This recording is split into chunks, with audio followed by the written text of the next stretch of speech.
Bueno, si están mirando, bienvenidos. Nosotros estamos preparando todo y siempre cuesta como 15 segundos después de que aprieta Jerry un botón ahí y lleguemos a estar listos.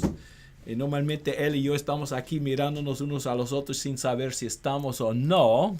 Por eso voy a hablar ahora. ¿Ya estamos, Jerry? Yo espero que sí, hermano. Okay, espero que sí. Como dijo un ciego al otro, vamos a ver. Sí, aquí estamos, Jerry, ya estamos. Dios te bendiga. Es un placer estar con ustedes una vez más para compartir con los oyentes otro mensaje de la palabra de Dios. Y como pueden ver, quisiera hablar con ustedes acerca de cómo tener confianza en tu salvación. Cómo tener confianza en tu salvación. Gardner, yo he notado que muchas veces los problemas que existen en la cristiandad son el resultado de dos extremos incorrectos. Muchas veces es así, Jerry, y siempre pensamos estar en el medio, pero a veces no es así el caso. Así es, y eso es lo que he aprendido a través de los años que llevo predicando. Me acuerdo también de tu tío, que muchas veces él habla de dos hombres, ¿verdad? Sí. Y los dos hombres siguen muchas veces dos extremos. Sí, así es. Pienso, por ejemplo, en los dos extremos de la salvación por obras de mérito humano y la salvación por la fe sola. Esos dos extremos en realidad son incorrectos. Es verdad. Y algunos piensan que el protestantismo es una reacción al catolicismo y es... Sin embargo, cuando estamos reaccionando a un error y no fijándonos como debemos en Jesús, estamos supuestos a ir a un extremo. Así es. Y por un lado tenemos a los que creen que podemos ganar nuestra salvación por nuestras obras. Y los demás... Tanta salvación por tantas obras, tantas oraciones, tantos días menos en el purgatorio. Así es. Y después tenemos una reacción incorrecta a eso por Martín Lutero, Juan Calvino y otros. Martín Lutero decía que el hombre no puede mover ni un solo músculo de su voluntad para recibir el don gratuito de la salvación. No puede hacer nada. Dios tiene que hacer todo por él. Son dos extremos incorrectos. Sí, ¿verdad? y Juan Calvino llevó esta idea a su extremo que vemos en el calvinismo hoy en día. Así es. Y tenemos los dos extremos de los que reclamaban tener un conocimiento perfecto de la voluntad de Dios. Ellos se llamaban gnósticos en el primer siglo, los llamados conocedores. Y por el otro lado tenemos a los deístas. Los deístas creen que existe un creador, que Él nos ha creado, pero nos ha dejado a nuestra suerte, que no hay ninguna revelación especial de parte de Dios. ¿Eso sería justo para un Dios crear a la humanidad y después no darles ninguna revelación? No hay sentido, pero vemos otra vez aquí la tendencia de ir a extremos. Así es. Y, hermanos y amigos, tenemos otro extremo muy importante. Tenemos a los que dicen que no se puede estar seguro de la salvación y después la llamada doctrina una vez salvo, siempre salvo, que es el calvinismo, como tú decías antes, Gardner. Una vez salvo, siempre salvo significa que uno nunca puede perder la salvación, haga lo que haga. Pero por el otro lado tenemos a los que dicen que no se puede estar seguro. Para ellos hay que entenderlo todo, hay que practicarlo todo, hay que andar sin fallas para tener esperanza de la salvación y nadie alcanza este nivel de perfección. Exactamente, la perfección absoluta solamente la tiene Dios.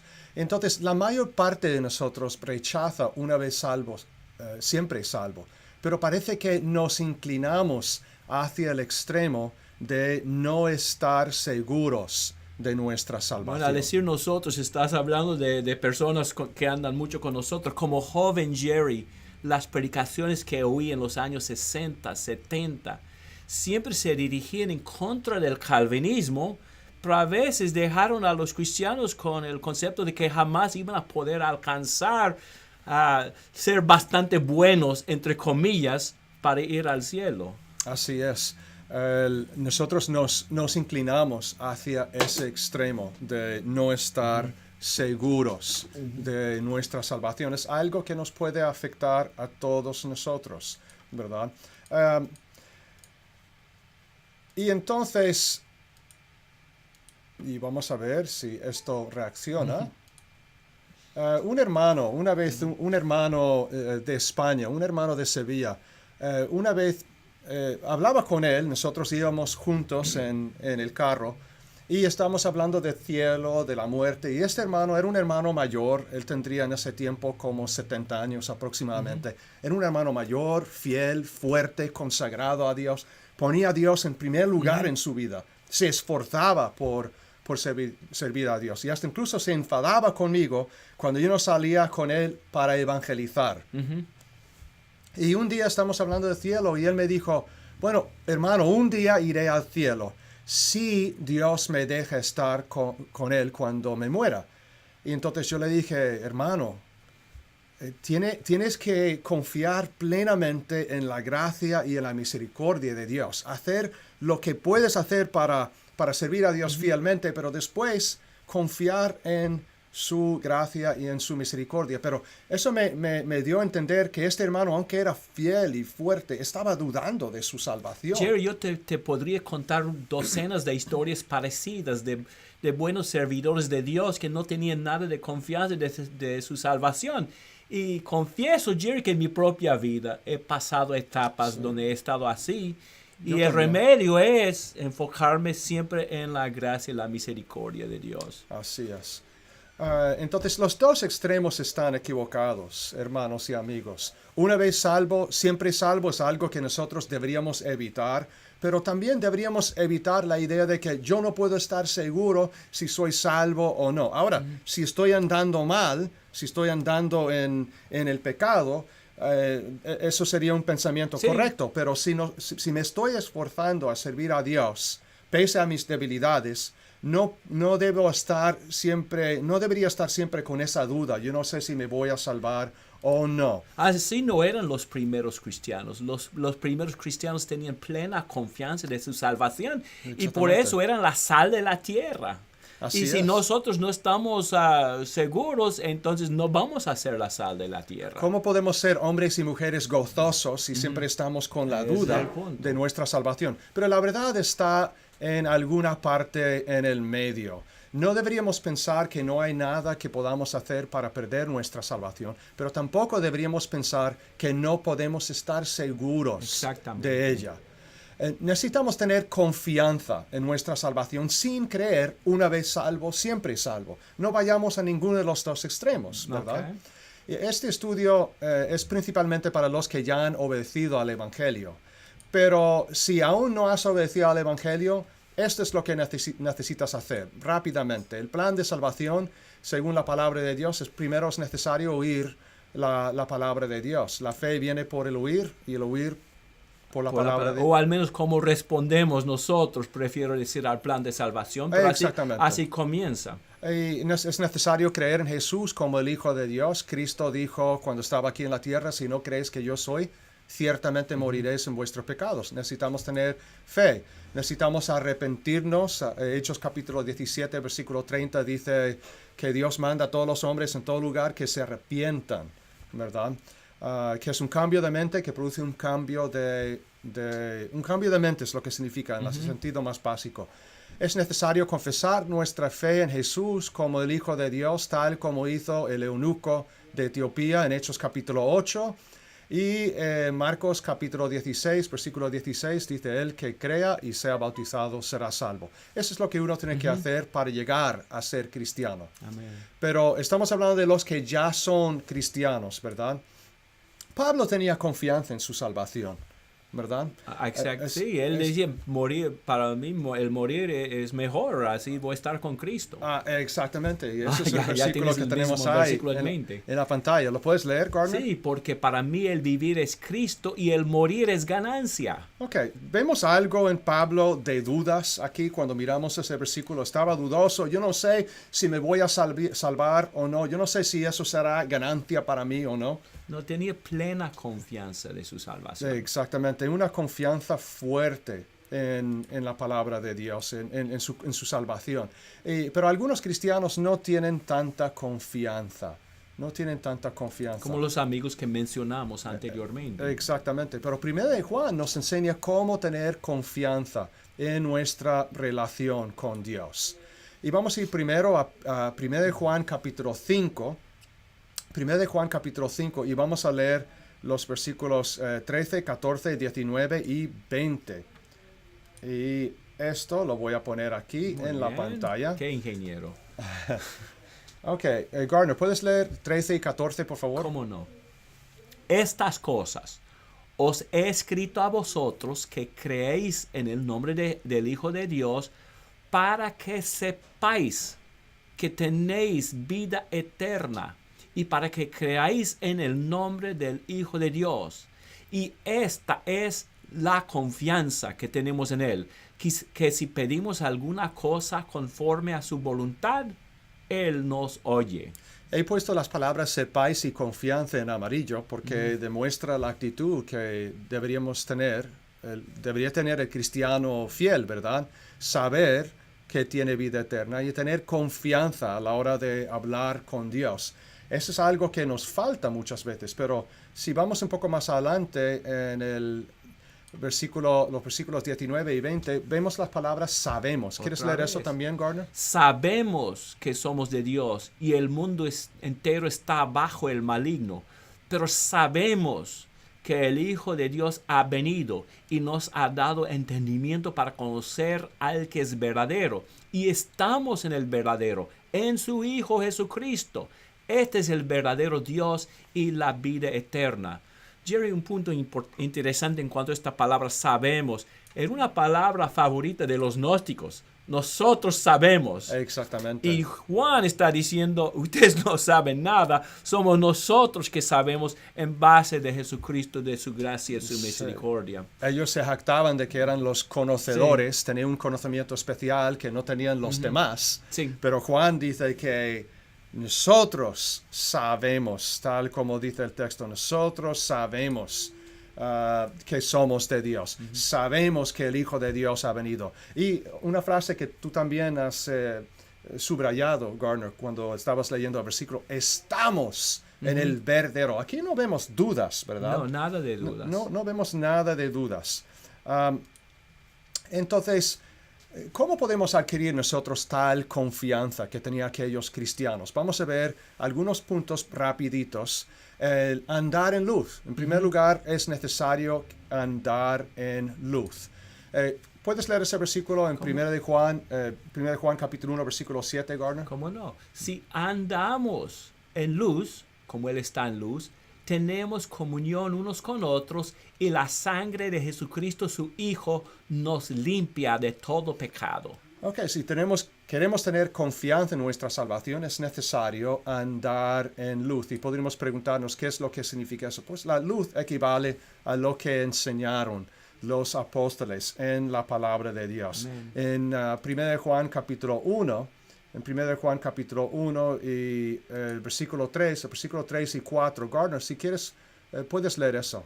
Lo que hemos visto y oído, eso os anunciamos, para que también vosotros tengáis comunión con nosotros, y nuestra comunión verdaderamente es con el Padre y con su Hijo Jesucristo. Estas cosas os escribimos para que vuestro gozo sea cumplido. Muy bien. Nosotros podemos tener confianza a través de cuando vivimos de acuerdo con lo que vieron los apóstoles, lo que hemos visto y oído. Y perdonen, esto se me oía de una forma loca. Cuando nosotros cuando perseveramos en lo que han visto y oído los apóstoles, el mismo mensaje que ellos anunciaban, el mismo mensaje que ellos habían escrito, pues nosotros podemos tener confianza de andar en luz. Otra cosa, es necesario que confesar nuestros pecados para seguir teniendo esa confianza ¿verdad? En nuestra salvación. ¿verdad? ¿Qué es lo que dice 1 de Juan 1, versículo 9, Gardner? Si confesamos nuestros pecados, Él es fiel y justo para perdonar nuestros pecados y limpiarnos de toda maldad.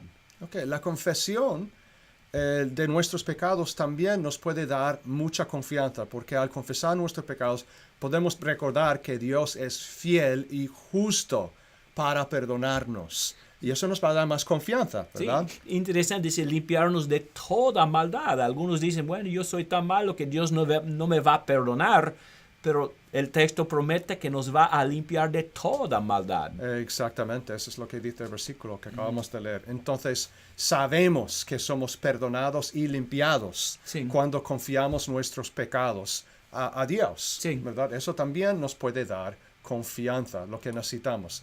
Otra cosa que es bien importante, Gardner, tenemos que dejar de practicar el pecado. No Sí. podemos vivir en el pecado. No. Eso no puede ser una parte de nuestro carácter de forma constante. Sí. Y eso es lo que en realidad enseña el capítulo 3, 1 de Juan capítulo 3 y el versículo, empezando en el versículo 6, dice este texto aquí, todo aquel que permanece en él no peca. Gardner, si nosotros dejáramos de leer ahí, eso nos daría mucho desánimo, ¿no? Sí.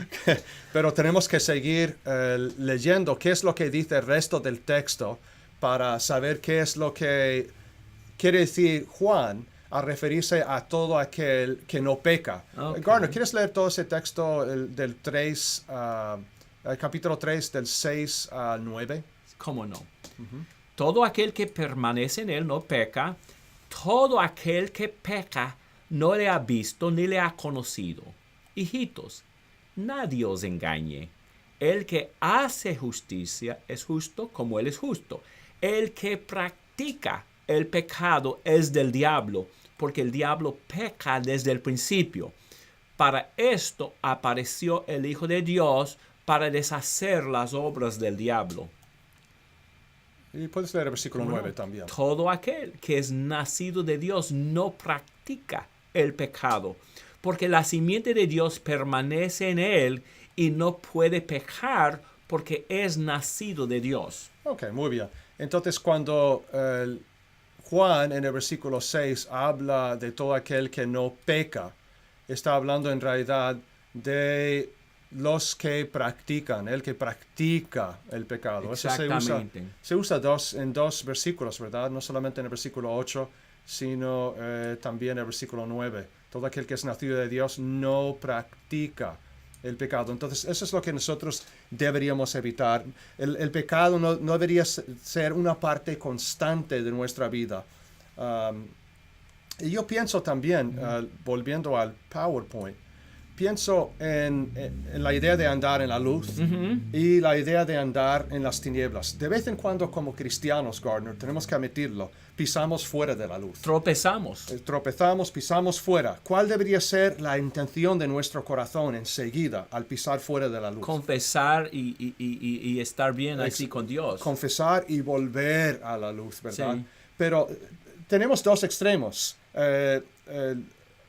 Bueno, un extremo es decir que no podemos pisar fuera nunca. Si pisamos fuera ya perdemos la salvación, no podemos tener confianza. Y el otro extremo es que sí, podemos andar fuera de la luz y estamos bien, no pasa nada. No, ahí están los dos errores. Una cosa interesante, el perdón de Cristo se encuentra al estar nosotros dentro de la luz. O sea, al estar andando en la luz. Si cada tropiezo nos colocara fuera de la luz, no habría perdón, porque el perdón se encuentra dentro de la luz. Pero un punto más, Jerry. Los que andan en tinieblas a veces hacen algo bien. Yo he visto, como los dominicanos dicen, tigres, que tratan bien a sus abuelas o hacen algunas cosas buenas, pero andan en tinieblas. Y así es con nosotros que andamos en la luz. A veces tropezamos, pero andamos en luz. Exactamente. Eso es Dios. Lo que me da mucho consuelo, Gardner, es saber que Dios no solamente sabe cuáles son nuestros pensamientos, según Hebreos capítulo 4, versículo 12, sino también conoce las intenciones del corazón. Y creo que la persona que de vez en cuando pisa fuera, y no estoy justificando el pecado de ninguna manera, jamás. no podemos justificarlo. Tenemos que hacer todo lo posible para evitar el pecado en nuestra vida. Pero si pisamos fuera, hay lugar para el perdón de Dios. Lo que tenemos que hacer es arrepentirnos y volver a la luz, no seguir andando en las tinieblas. Yo sé que el tiempo quizás estamos alargando un poco, Jerry, pero una buena ilustración. ¿cómo tratamos a nuestros hijos? Siempre decimos a nuestros hijos, si van a vivir en esta casa, tienen que sujetarse a las reglas de la casa y tienen que sujetarse a sus padres. Aún así, ¿qué hacen nuestros hijos muchas veces? Demoran para limpiar sus cuartos. A veces, por la conveniencia de ellos, no nos oyen, tropiezan. Ahora, no les botamos instantáneamente de la casa. Les castigamos, les hacemos sufrir las consecuencias por sus acciones, pero no les botamos de la casa. El botar a un hijo de la casa es último remedio. Quizá cuando sea adulto, sigue rebelándose, si es alcohólico, se niega a trabajar, tenemos que decir a los hijos, ya tienes que irte, ya no puedes quedar en la casa. Pero es último remedio. Así estoy seguro que es con nuestro Padre Celestial y nosotros. Él nos dice, tienen que obedecerme. Si van a vivir en el reino, tienen que obedecer y respetar las leyes del reino. Aún así, si tropezamos, Él no nos bota inmediatamente, nos deja sufrir las consecuencias de nuestras acciones. Ahora, si seguimos, si persistimos en la rebelión, si andamos en las tinieblas, como dijiste, así es, o como dijo Juan, mejor dicho, entonces sí, estamos excluidos de la luz y del reino. Pero es último remedio para nuestro Padre Celestial, igual como para nosotros como padres terrenales. Así Ilustración es. un poco larga, pero espero que haya ayudado. Una ilustración bastante buena. Entonces, hay otros textos que podemos ver en 1 de Juan que demuestran la confianza que tenían aquellos cristianos. Juan habla de sí mismo y de los demás cristianos de aquel entonces al decir que hemos vencido al malo y el mundo. Eso no describe a la persona que anda en tinieblas, ¿verdad, Gardner? No. La persona que está andando en el pecado, andando en la desobediencia, no puede decir que yo he vencido al malo y al mundo. Jamás. No, entonces eso es lo que nosotros tenemos que evitar como cristianos. Otro punto es que si nosotros pecamos, podemos recordar siempre que tenemos un abogado Amén. celestial. Y tenemos un mediador que vive para interceder por nosotros. Y lo que dice este texto es interesante, Gardner, porque demuestra el hecho de que Dios no quiere que pequemos, pero sí pecamos, ¿verdad? ¿Qué es lo que dice este texto? ¿Lo quieres leer? Sí, hijitos míos, estas cosas os escribo para que no pequéis. Y si alguien hubiere pecado, abogado tenemos para con el Padre a Jesucristo el justo. Juan quería que sus hermanos pecaran, que vivieran en el pecado. De ningún modo. No. Los gnósticos decían que sí, ¿verdad? Que uno puede vivir en el pecado sin sufrir las consecuencias. Juan decía, no, estoy escribiendo estas cosas para que ustedes no pequen. Pero si alguno hubiera pecado. Entonces, existe la posibilidad de que de vez en cuando pecamos. No digo eso para justificar el pecado, deberíamos evitarlo. Pero si pecamos, tenemos un abogado celestial que intercede por nosotros. Bueno, en el capítulo anterior, Juan dijo, si decimos que no tenemos pecado, que somos mentirosos. Pero la idea es que al pecar, Dios nos da provisiones para lavarnos. Al confesar y al buscar a Jesucristo y el perdón, Amén. Nos concede todo esto. Así es. Y otro punto, si nosotros confesamos a Cristo como el Hijo de Dios, eso también nos puede dar confianza en nuestra salvación. Y al pensar en este texto, en 1 Juan capítulo 4, versículo 14, 15, el capítulo 5, versículo 1, recordemos que Juan escribió esta carta a personas que ya se habían bautizado Sí. para perdón de sus pecados. O sea, hay que tomar eso en cuenta siempre. Exactamente, al leer esto. porque nuestros amigos evangélicos, protestantes, citan estos versículos para decir que lo único que tenemos que hacer es confesar a Cristo como el Hijo de Dios y ya está, se acabó, tenemos la salvación, ¿verdad? Pero esta carta fue escrita a personas que ya se habían bautizado para perdón de sus Amén. pecados. Vamos a ver lo que dice rápidamente. 1 de Juan, capítulo 4, y creo que el texto que estamos mirando aquí, sí, empezando 1 de Juan, capítulo 4, versículos 14 y 15. Así que, Gardner, si quieres, puedes leer ese texto. 14 y 15 dicen, Sí. y nosotros hemos visto y testificamos que el Padre ha enviado al Hijo, el Salvador del mundo. Todo aquel que confiese que Jesús es el Hijo de Dios, Dios permanece en él y él en Dios. Seguramente algunos cristianos del primer siglo pensaban que para que Dios permanezca en mí y yo en Dios, yo tengo que escuchar a los gnósticos, a esos conocedores. Yo no sé si puedo tener confianza en mi salvación, porque ellos dicen que tienen un conocimiento especial que no tengo yo. No, Juan está diciendo a estos cristianos del primer siglo, los que habían creído en Jesús, los que habían sido bautizados para perdón de sus pecados, que si confiesan que Jesús es el Hijo de Dios, Dios permanece en ti y tú en Dios. Sí. ¿Verdad? Eso es confianza, ¿no? Y muchos gnósticos negaron que Jesús era Hijo de Dios. Así es. Y el capítulo 5, versículo 1, ¿qué es lo que dice ahí, Gardner? Todo aquel que cree que Jesús es el Cristo es nacido de Dios. Y todo aquel que ama al que engendró, ama también al que ha sido engendrado por él. Okay. ¿Vemos dudas ahí? ¿Dudas en cuanto ningunas. No se ve. Si un cristiano se esfuerza por ser fiel, se esfuerza por andar en la luz y cree que Jesús es el Cristo, es nacido de Dios. No hay nada de duda ahí, ¿verdad? No. Yo no sé si soy hijo de Dios o no estoy seguro. No, dice, es hijo de Dios. Y todo aquel que ama al que engendró, ama también al que ha sido engendrado por él.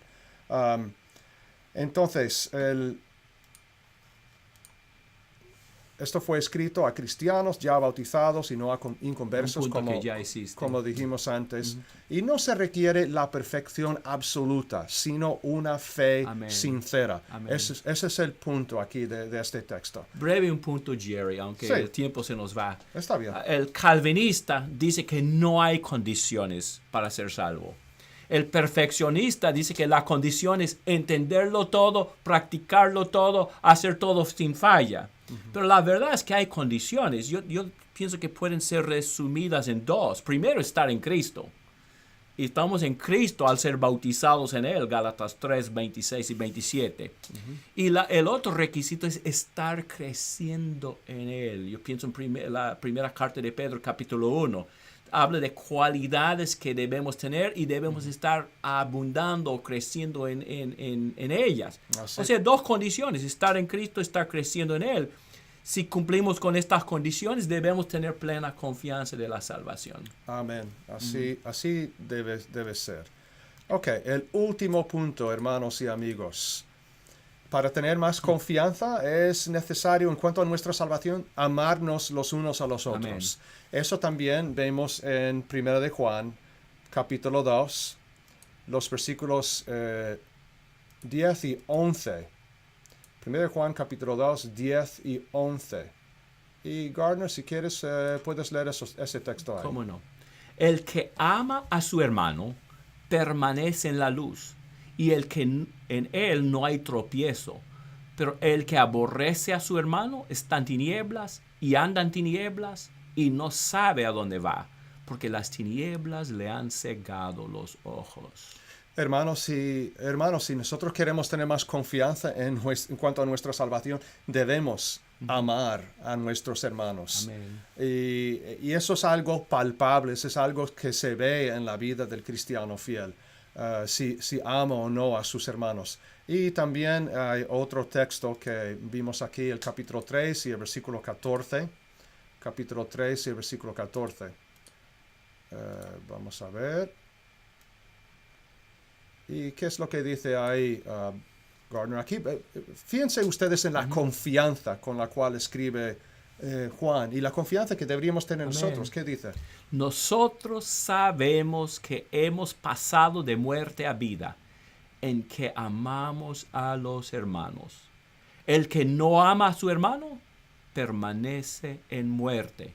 Jerry, los gnósticos pensaban que lo sobresaliente era saber, el conocimiento. Sí.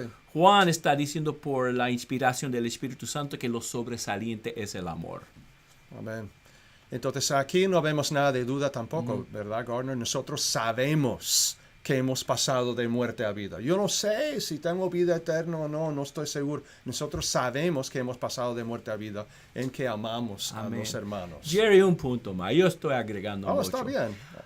Entre hermanos hay que tener cuidado con esto. Porque yo he visto algunos hermanos que se inflan. Nosotros tenemos toda la verdad. Nosotros sabemos la verdad en las iglesias de Cristo.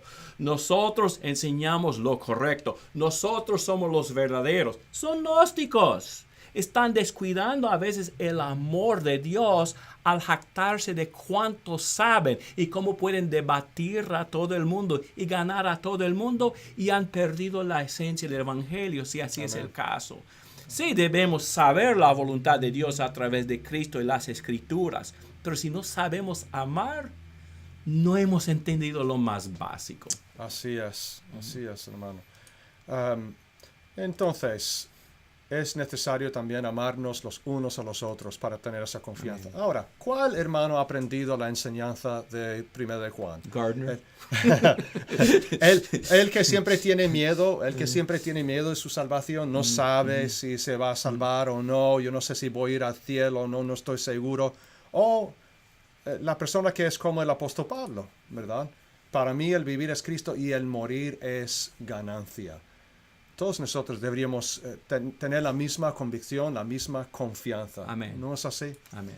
Pues muchas gracias por su atención muy fina. Ese es el único mensaje que vamos a poder hoy, pero vamos a ver si alguien está enviando saludos antes de salir. Muy bien, y esperemos que esto haya salido bien. Vemos saludos de Yareli Gutiérrez, saludos. Joselito Varas Piña de Perú, siempre manda saludos, ¿verdad?